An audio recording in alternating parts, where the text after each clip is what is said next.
नमस्कार। प्रादेशिक समाचार के साथ मैं पूनम केरकेट्टा। पहले मुख्य समाचार। साहिबगंज और बहरागोड़ा में शहीद जवान कुंदन ओझा और गणेश हांसदा की राजकीय सम्मान के साथ की गई अंत्येष्टि। राज्य में 24 नए कोरोना पॉजिटिव मिलने के बाद मरीजों की संख्या बढ़कर हुई 1920। राज्य में कंटेनमेंट एरिया को छोड़कर सभी शहरी क्षेत्रों में कपड़े और जूतों की दुकानें खुली और राज्यसभा की 2 सीटों के लिए नए विधानसभा भवन में मतदान जारी। और अब समाचार विस्तार से। साहिबगंज के सदर प्रखंड के शहीद कुंदन कुमार ओझा का पार्थिव शरीर आज उनके पैतृक गांव डीहारी पहुंच गया है। पूरे सम्मान के साथ उनकी अंत्येष्टि की जाएगी। भाजपा सांसद सुनील सोरेंग, पूर्व मंत्री लुईस मरांडी, उपायुक्त वरुण रंजन सहित कई लोगों ने उनको श्रद्धांजलि दी। वहीं बहरागोड़ा निवासी शहीद गणेश हांसदा का पार्थिव शरीर भी उनके पैतृक गांव पहुंच गया है। सेना के जवान सहित अन्य लोग शहीद को श्रद्धांजलि अर्पित कर रहे हैं। आज उनका पारंपरिक रीति रिवाज के साथ अंतिम संस्कार किया जाएगा।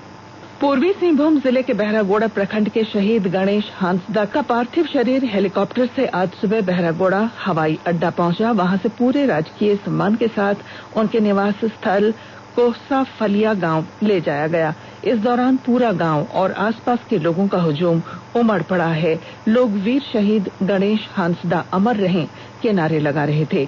इसके साथ ही आक्रोशित लोग चीन से बदला लेने की भी बात कह रहे थे। वहीं जमशेदपुर के सांसद विद्युत वरण महतो ने अपनी ओर से 1 लाख रुपए का चेक गणेश हांसदा के पिता को दिया।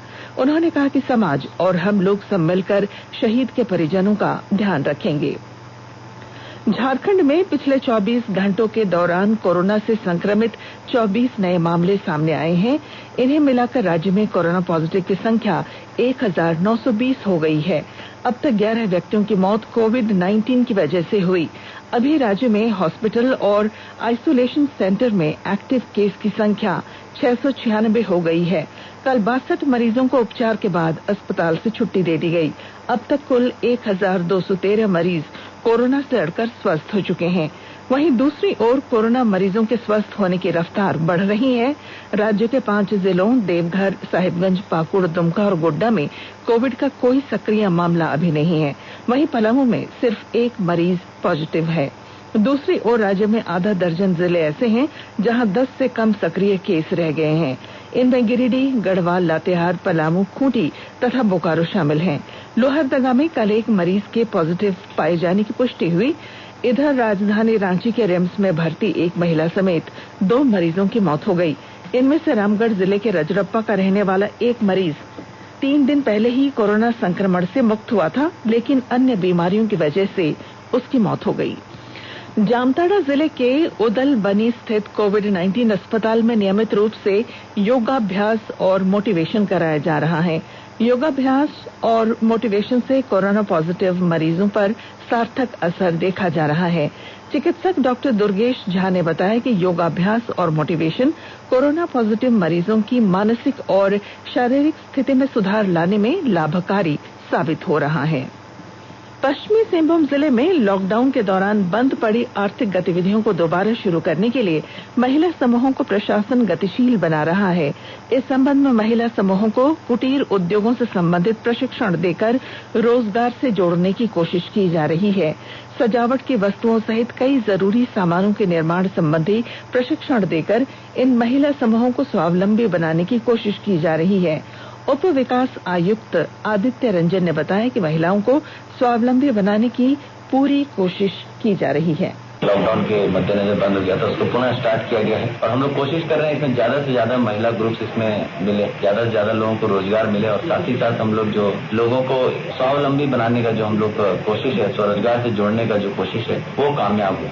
अभी उनका हम लोग टारगेट भी बढ़ा रहे हैं ताकि जो कॉटेज बेस्ड इंडस्ट्री टाइप का है, तो घर में सजावट का सामान हो, कपड़े से फाइल बनाना हो, ये सब चीजें सिखा रहे हैं। कोशिश है कि ये सब सामग्री जो अगले माह तक हम लोग का चाईबासा बाजार में भी आ जाएगा और इनको एक अच्छी आमदनी हम लोग दे पाए। वहीं प्रशिक्षण प्राप्त करने वाली महिलाओं में इस बात का संतोष है कि लॉकडाउन के बाद दोबारा जिंदगी पटरी पर लाने में उन्हें मदद मिल रही है और उन्हें रोजगार भी प्राप्त हो रहा है। इस बात के लिए उन्होंने प्रधानमंत्री नरेंद्र मोदी के प्रति आभार जताया है। केंद्र सरकार ने अपने घर लौट रहे प्रवासियों को रोजगार मुहैया कराने के लिए गरीब कल्याण रोजगार मिशन योजना शुरू की है। प्रधानमंत्री नरेंद्र मोदी इस मिशन की शुरुआत कल बिहार से करेंगे। वित्त मंत्री निर्मला सीतारमण ने कल कहा कि देश के 6 राज्यों के 116 जिलों में यह योजना शुरू की जाएगी। इन जिलों में झारखंड के भी 3 जिले शामिल किए गए हैं। इन जिलों में हजारीबाग, गिरिडीह और गोड्डा शामिल हैं। स्वास्थ्य और परिवार कल्याण मंत्रालय ने लोगों को सलाह दी है कि वे नोवेल कोरोना वायरस से अपने को सुरक्षित रखने के लिए सभी बुनियादी एहतियाती उपायों का पालन करें और सामाजिक दूरी बनाए रखें। एक रिपोर्ट। सरकार ने कहा है कि आवश्यक वस्तुओं की पर्याप्त आपूर्ति जारी है और लोगों को चिंता करने की कोई जरूरत नहीं है। लोगों को सलाह दी जाती है कि वे आवश्यक वस्तुओं और चिकित्सा सामानों की खरीदारी करते समय धैर्य रखें और शांत रहें। आवश्यक वस्तुओं को खरीदने के लिए बार बार बाहर निकलने से बचें। साथ ही लोगों से हाथ मिलाने और गले लगने से भी बचना चाहिए। बाजार, मेडिकल स्टोर और अस्पतालों में लोग कम से कम 1 मीटर की दूरी बनाए रखें। घर पर गैर जरूरी सामाजिक समारोह से बचा जाना चाहिए और घर पर मेहमानों को नहीं बुलाना चाहिए। लोगों को अपनी आंख, नाक और मुंह छूने से बचना चाहिए और लगातार हाथ साफ करते रहना चाहिए। हाथ को दोनों तरफ से कम 20 सेकंड तक रगड़कर धोना चाहिए। यदि कोई व्यक्ति खांसी या बुखार से पीड़ित है तो वह दूसरों के संपर्क में आने से बचे और डॉक्टर से तुरंत परामर्श ले। स्वास्थ्य मंत्रालय ने कोरोना वायरस के बारे में जानकारी के लिए एक टोल फ्री नंबर 1075 जारी किया है। इधर राज्य सरकार की ओर से भी कई दिशा निर्देश जारी किए गए हैं। इस सिलसिले में सरकार ने हेल्पलाइन नंबर 181 जारी किया है। सरकार ने कहा है कि कोरोना वायरस से संदिग्ध तौर पर संक्रमित कोई व्यक्ति पाया जाता है तो इसकी सूचना 0651 जो रांची का कोड है और टेलीफोन नंबर 2261-000 तथा 2261-002 के अलावा फैक्स नंबर 2261-856 और मोबाइल नंबर 9955837428 पर दी जा सकती है। आकाशवाणी रांची भी आपसे अपील करता है कि कोविड-19 के संक्रमण से बचने और अन्य लोगों को सुरक्षित रखने के लिए कृपया घर पर ही रहें और सरकारी दिशा निर्देशों का पालन करें। आकाशवाणी के ताजा तरीन समाचारों के लिए आप हमारी वेबसाइट newsonair.com पर लॉग ऑन कर सकते हैं। ताजा समाचार ट्विटर @AIR News Alerts और Facebook page all India radio news पर भी उपलब्ध है। आप प्रादेशिक समाचार एकांश के ट्विटर अकाउंट @AIR News_Ranchi और Facebook page AIR News Ranchi के अलावा YouTube channel regional news unit Ranchi पर भी हमारे बुलेटिन सुन सकते हैं। प्रादेशिक समाचार आप आकाशवाणी रांची से सुन रहे हैं। राज्य के जिला मुख्यालयों में आज से कपड़े और जूते की दुकानें खुल गई हैं। इससे संबंधित आदेश कल गृह, कारा और आपदा प्रबंधन विभाग ने जारी किया है। कंटेनमेंट जोन और ग्रामीण क्षेत्रों में भी ये दुकानें बंद ही रहेंगी। शॉपिंग मॉल खोलने की इजाजत अभी नहीं मिली है। धार्मिक स्थल भी फिलहाल बंद ही रहेंगे। राज्य में 30 जून तक प्रभावी लॉकडाउन 5 के दौरान कोरोना संक्रमण की स्थिति को देखते हुए उच्च स्तरीय समिति ने बैठक के बाद ये निर्णय लिया है। अब 30 जून के बाद मॉल, सार्वजनिक परिवहन और अन्य बंद पड़े प्रतिष्ठान खोलने पर भी विचार किया जाएगा। राज्यसभा में झारखंड की 2 सीटों के लिए नए विधानसभा परिसर में मतदान चल रहा है। विधानसभा अध्यक्ष, मुख्यमंत्री सहित कई विधायकों ने मतदान कर लिया है।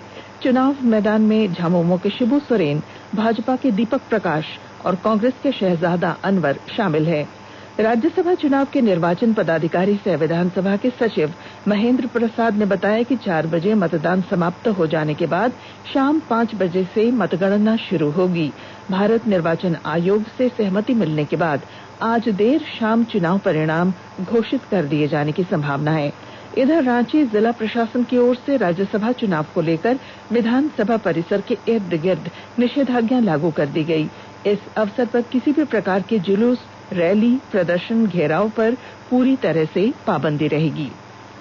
रामगढ़ जिले में गहन स्वास्थ्य सर्वे सप्ताह का पहला चरण शुरू हो गया है। कार्यक्रम का शुभारंभ सिविल सर्जन नीलम चौधरी ने प्रचार वाहन को हरी झंडी दिखाकर किया। विस्तृत ब्यौरा दे रहे हैं हमारे रामगढ़ संवाददाता। गहन स्वास्थ्य सर्वे सप्ताह के पहले चरण का मुख्य उद्देश्य जिले के सुदूरवर्ती क्षेत्रों में रह रहे लोगों को स्वास्थ्य सर्वे सप्ताह के तहत होने वाले कार्यों के प्रति जागरूक करना था। मौके पर सिविल सर्जन श्रीमती नीलम चौधरी ने बताया कि गहन स्वास्थ्य सर्वे सप्ताह के पहले चरण के तहत प्रचार प्रसार का कार्य किया जा रहा है। इसके बाद जिले की सहिया, आंगनबाड़ी सेविका आदि जिले के सभी गाँव में जाकर 40 वर्ष से अधिक उम्र के लोगों तथा 5 वर्ष से कम उम्र के बच्चों का सर्वे का कार्य करेगी। सर्वे के दौरान अलग अलग स्वास्थ्य समस्याओं से ग्रसित लोगों की स्क्रीनिंग तथा उपचार किया जाएगा। के तिवारी, आकाशवाणी समाचार, रामगढ़। केंद्र सरकार द्वारा संचालित मनरेगा योजना कोरोना महामारी के वैश्विक संक्रमण को रोकने के लिए लागू लॉकडाउन में सहारा बनी हुई है। अब देश में अनलॉक 1 चल रहा है। ऐसे में मनरेगा प्रवासी मजदूरों को रोजगार उपलब्ध करा रहा है। सदर प्रखंड की मेरू पंचायत में नाला के उडाहीकरण में करीब 150 मजदूर लगे हुए हैं। इनमें 3 दर्जन मजदूर प्रवासी हैं। गांव में ही प्रवासी मजदूरों को रोजगार मुहैया हो रहा है। मुखिया सोनी कुमारी बताती हैं कि प्रवासी मजदूरों के आग्रह को देखते हुए पंचायत में नाला उडाहीकरण, बिरसा हरित ग्राम के तहत बागवानी और आदर्श डोभा निर्माण कराया जा रहा है। इस कार्य में बड़ी संख्या में प्रवासी मजदूरों को काम में लगाया गया है। प्रवासी मजदूर विक्रम बताते हैं कि वह दिल्ली में प्लम्बर का काम करते थे। लॉकडाउन के कारण वहां काम नहीं रह गया था और बाद में वह अपने गांव घर पहुंचे और अब मनरेगा योजना में काम कर रहे हैं।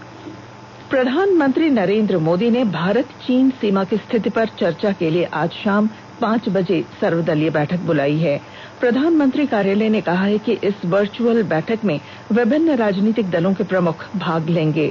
हाल ही में पूर्वी लद्दाख की गलवान घाटी में भारत और चीन के सैनिकों के बीच हुई हिंसक झड़पों के संदर्भ में यह बैठक बहुत महत्वपूर्ण है। प्रधानमंत्री नरेंद्र मोदी ने लोगों से कहा है कि रविवार को 6ठा अंतर्राष्ट्रीय योग दिवस परस्पर सुरक्षित दूरी के मानदंडों का पालन करते हुए घर पर अपने परिवार के साथ ही मनाएं। एक वीडियो संदेश में उन्होंने कहा कि योग दिवस एक सार्वजनिक आयोजन होता है, लेकिन यह असाधारण समय है और इसलिए इस बार हमें इसे घर पर ही रहकर मनाना होगा। श्री मोदी ने कहा कि इस वर्ष के योग दिवस का विषय है घर पर योग और परिवार के साथ योग। उन्होंने कहा कि पूरी दुनिया कोविड-19 महामारी से जूझ रही है, लेकिन योग में इस बीमारी से उत्पन्न चुनौतियों के बहुआयामी समाधान हैं। प्रधानमंत्री ने कहा कि योग से प्रतिरोधक क्षमता बेहतर होती है तथा मानसिक और शारीरिक क्षमता बढ़ती है। चतरा जिले के टंडवा प्रखंड मुख्यालय की लाइफ लाइन माने जाने वाली गेरुआ नदी पर बना पुल डायवर्शन 1 माह भी नहीं टिक सका। मानसून की पहली बारिश में ही यह डायवर्शन बह गया। देर शाम तेज हवाओं के साथ मूसलाधार बारिश से गेरुआ पुल पर बना ये डायवर्शन फिर टूट गया, जिस कारण चतरा जिला मुख्यालय समेत हजारीबाग और बड़का गांव से टंडवा प्रखंड का संपर्क पूरी तरह से टूट गया है। गौरतलब है कि गेरुआ नदी पर बना पुल करीब 6 महीने पहले भारी कोल वाहनों के परिचालन से क्षतिग्रस्त हो गया था, जिसके बाद स्थानीय विधायक की पहल पर प्रखंड प्रशासन द्वारा क्षतिग्रस्त पुल पर आवागमन रोकते हुए तत्कालीन व्यवस्था के तहत डायवर्शन का निर्माण किया गया, लेकिन करीब 20 दिन पूर्व ही ये डायवर्शन भी बह गया। और अब बुलेटिन के आखिर में मुख्य समाचार एक बार फिर। साहिबगंज और बहरागोड़ा में शहीद जवान कुंदन ओझा और गणेश हांसदा की राजकीय सम्मान के साथ की गई अंत्येष्टि। राज्य में 24 नए कोरोना पॉजिटिव मिलने के बाद मरीजों की संख्या बढ़कर हुई 1920। राज्य में कंटेनमेंट एरिया को छोड़कर सभी शहरी क्षेत्रों में कपड़े और जूतों की दुकानें खुली। और राज्यसभा की 2 सीटों के लिए नए विधानसभा भवन में मतदान जारी। और इसके साथ ही आकाशवाणी रांची से प्रादेशिक समाचार का ये बुलेटिन समाप्त हुआ। नमस्कार। घर में रहिए, सुरक्षित रहिए और सुनते रहिए आकाशवाणी।